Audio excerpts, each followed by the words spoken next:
Communities have grown disconnected. Digital links have the potential to replace and augment ties that have grown thin, but there is a responsibility to use them wisely. Through gamified educational content, we have the opportunity to strengthen our communities and protect them from dangers like viral outbreaks. The Time Repair Corporation presents Bug Breaker.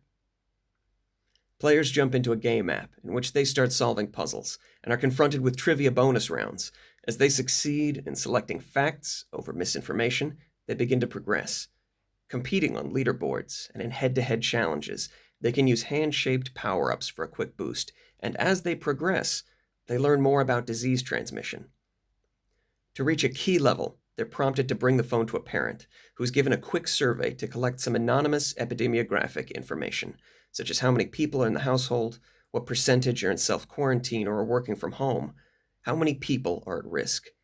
The parent and player are then given game statistics, showing that the game had a hidden side, that players have simulated virus transmission. They can now see how far they moved a virtual bug forward. Now the discussion can start, because the player already knows the basic real-world facts. Now upgrades and in-game play begin to strip away the cartoony facade and provide a new layer of challenge and visualization of the problem. Just because we're facing globally scaled problems doesn't mean we can't take modular steps to work together. So join us. Let's fix the future.